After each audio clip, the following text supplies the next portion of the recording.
భారతదేశం ఆధ్యాత్మికతకు నెలవు. మన దేశంలో భక్తులు కోరుకున్న కోరికలను తీర్చే ఎన్నో పుణ్యక్షేత్రాలు ఉన్నాయి. హిందూ ధర్మంలో మహాదేవుడు, రాముడు, కృష్ణుడు, హనుమంతుడు వంటి దేవుళ్ళనే కాదు, అమ్మవారిని కూడా వివిధ రూపాల్లో పూజిస్తారు. దేశవ్యాప్తంగా అనేక చోట్ల అమ్మవారి పుణ్యక్షేత్రాలు ఉన్నాయి. మన దేశంలో ఎన్నో అష్టాదశ శక్తిపీఠాలుగా అమ్మవారికి ఆలయాలు ప్రసిద్ధి చెంది భక్తులకు దర్శనమిస్తున్నాయి. ఈ విధంగా ప్రసిద్ధి చెందిన అమ్మవారి ఆలయాలలో అమ్మవారిని శాంతపరిచిన మహాదేవుని ఆలయం ఒకటి. భక్తులు కోరిన కోరికలను నెరవేర్చుతూ దివ్యక్షేత్రంగా ప్రసిద్ధి చెందిన ఆలయమే మేఘనాథస్వామి లలితాంబిక ఆలయం. ఈ పుణ్యక్షేత్రం తమిళనాడు రాష్ట్రంలోని తిరువరూర్ జిల్లాలో ఉంది. మరి ఈ ఆలయ ప్రత్యేకతలు ఏమిటి అనే విషయాల గురించి ఇక్కడ తెలుసుకుందాం. భండాసురుడు అనే రాక్షసుడు ఋషులను, దేవతలను హింసించేవాడు. అతని బాధలు పడలేక వారు జగన్మాత పరాశక్తికి మొరపెట్టుకున్నారు. దీనితో వారి బాధలు తీర్చేందుకు మాత యజ్ఞగుండం నుంచి శ్రీచక్ర రథంపై ఆసీనురాలే లలితాంబిక నామధేయంతో ఆవిర్భవించినది. భండాసురునితో భీకరంగా పోరు చేసి అతన్ని సంహరించింది.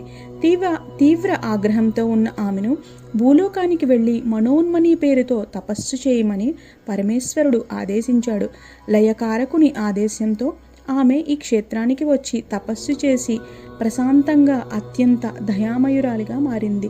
అనంతరం వాగ్దేవతలను సృష్టించి తనకు సహస్రనామాలతో పూజ చేయమని కోరినది.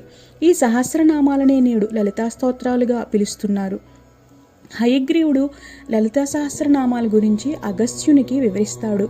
అప్పుడు అగస్త్యుడు యావత్ విశ్వంలో ఈ నామాలను స్తుతించేందుకు అనువైన క్షేత్రం ఏది అని అడగగా తిరుమియాచూర్ అని చెప్పి హయగ్రీవుడు చెప్తాడు.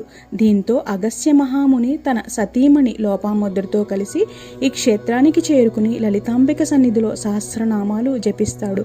దీంతో సంతోషించిన అమ్మవారు వారి ముందు నవరత్నాలు పొదిగిన హారం ధరించి ప్రత్యక్షమైనట్టు స్థల పురాణం చెబుతోంది. అమ్మవారి సన్నిధిలో లలితా సహస్రనామాలను పఠిస్తే అన్ని శుభాలు కలుగుతాయి. అంతేకాకుండా మొట్టమొదటిసారిగా ఈ భూమిపై లలితా సహస్రనామం చదివిన క్షేత్రం ఇది కావడం విశేషం. ఇక్కడ పరమేశ్వరుడు స్వయంభూగా వెలిశాడు. జగన్మాత శ్రీచక్రరాజ సింహాసనంపై అభయహస్తంతో భక్తులకు ఆశీర్వచనాలు అందిస్తోంది.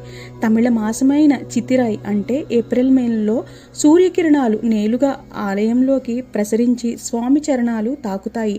ఆలయ ప్రాశస్త్యం గురించి నయనార్ తిరుజ్ఞాన సంబంధనార్ తన పద్యాల్లో రాశారు.